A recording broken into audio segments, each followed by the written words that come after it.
continue to study the situation on the front. So, friends, over the past day we had quite good advances on the front, in different sectors. In one place the advance can quite definitely be said to be of strategic significance. I'm not afraid to use that word. Today I want to start with the most significant breakthrough. The breakthrough of Russian forces in the Kupiansk area. Here, please, this is the sector.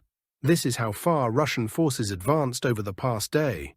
The 1st Tank Army managed to achieve a breakthrough of 5 kilometers at once. And in addition to advancing these 5 kilometers, they took control of 2 villages. This is Moskovka, a fairly decent-sized village that borders Kupiansk. As you can see, they took Moskovka and entered the city itself from the western side. Plus, they also took a small village to the south, Sobolevka. In general, why is this breakthrough very significant? And here, it's not even about managing to advance 5 kilometers at once, or managing to take 2 villages in one strike. The significance is different here. First, as you can see, the right bank part is now half blocked. That's one point. And second, look, do you see the road? This is the main supply highway for the right bank part of Kupiansk. So it's finished. Yes, it's not physically cut yet, but no one can drive on it because Russian forces are only 600 meters from the road. Accordingly, the AFU has only one remaining supply route. This is the road from the south. But how long will it last? I mean that in the coming days, Russian forces will cut this highway. They won't stop in place, right? They'll go further. And here, as you can see, there are no special obstacles in the form of settlements. So very soon this road will also become impassable. But in fairness, it's already partially controlled by Russian drone operators.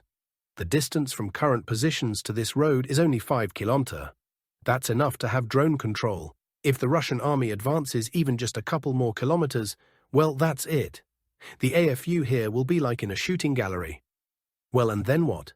I'll tell you now what will happen then. Regarding Kupiansk, this is all unexpected. For a long time they moved very slowly here, and in general this section of the front was not under any close attention. That is, all our attention was focused on Pokrovsk, on Mirnograd, on Konstantinovka.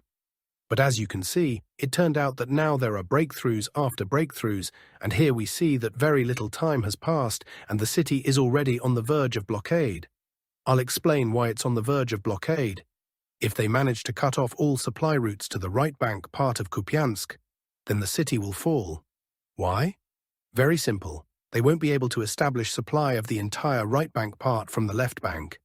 This is simply unrealistic, as the bridges here are destroyed. Therefore, if Russian forces advance approximately like this, along this line, along this trajectory, and that's it, Kupiansk will be doomed. Moreover, I wouldn't be surprised if the city falls at approximately the same time as Pokrovsk falls, that is, in about 2 months. And this will be a big event, not only for Kharkiv region, but for the entire front, because with the fall of Kupiansk, this entire huge pocket will be closed quite quickly, and the area here is 250 square kilometers, and then movement toward Chugev will begin. But okay, let's not get that far ahead. At the current moment, let's just state the facts. Over the past day, the guys from the 1st Tank Army advanced 5 kilometers, took 2 villages, took a sector with an area of 11 square kilometers, and blocked most of the right bank part of Kupiansk. We're waiting for more good news from here in the near future. And we move on. Not only in the Kupiansk area was there good advancement. The armed forces of Ukraine also continue to have their Lyman sector of the front pushed through. This despite the fact that the elite in the form of Azov fighters are stationed here, but they are unable to stop or even slow down Russian forces. No, they regularly, especially in the last 2 or 3 weeks, roll back. Over the past day, they advanced 3.5 kilometers here. What did the guys manage to do here? First, take control of a sector with an area of more than 8 square kilometers. And second, they managed to reach essentially the outskirts of the village Sredny. From current positions to the village is literally half a kilometer. And what does this mean? It means that after Sredny, Shandrigolovo will be next, and this already equals an offensive on the city of Liman. Because after Shandrigolovo comes Drobyshevo, and then the city itself.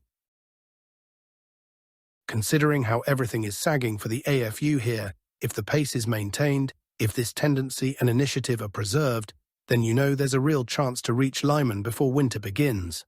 Also, according to data from Russian OSINT analysts, Russian forces took control of the settlement Kolodezi. Movements also continue in the Seversk direction. Very recently, literally probably one broadcast ago, I said, if only movements would start from the south, some kind of activation would begin. Well, and so it began. Small, true, activation, small advancement, but nevertheless. Over the past day, they advanced 370 meters in the direction of Vyemka. At the current moment, 6.5 kilometers separates from Seversk itself here.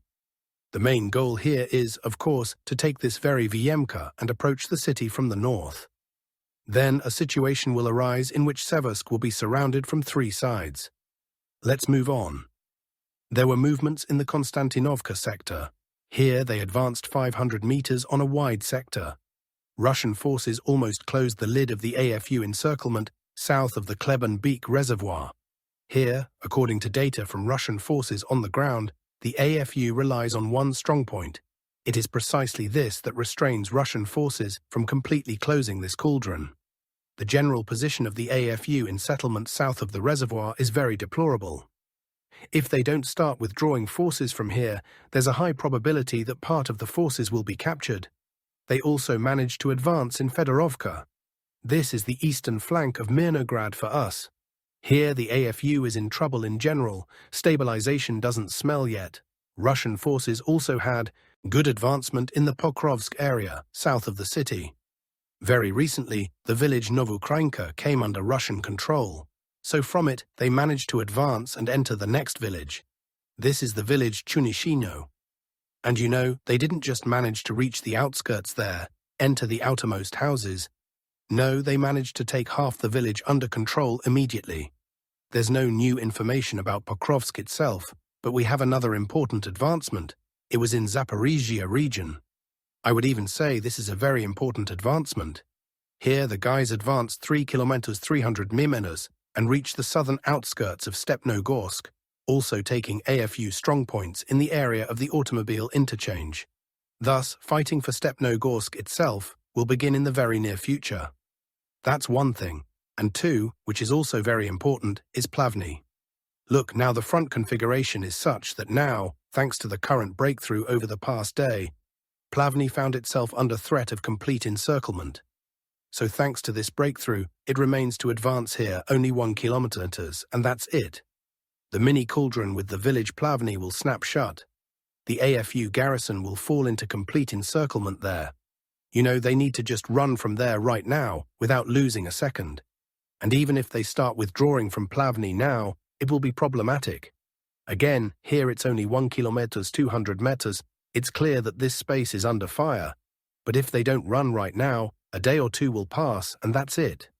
From the south, Russian forces. From the east, also. From the north, there will also be Russian forces. And from the west, the reservoir. Such is the situation. If we sum up the general result for the past day, 26 square kilometers came under Russian control. The result is good.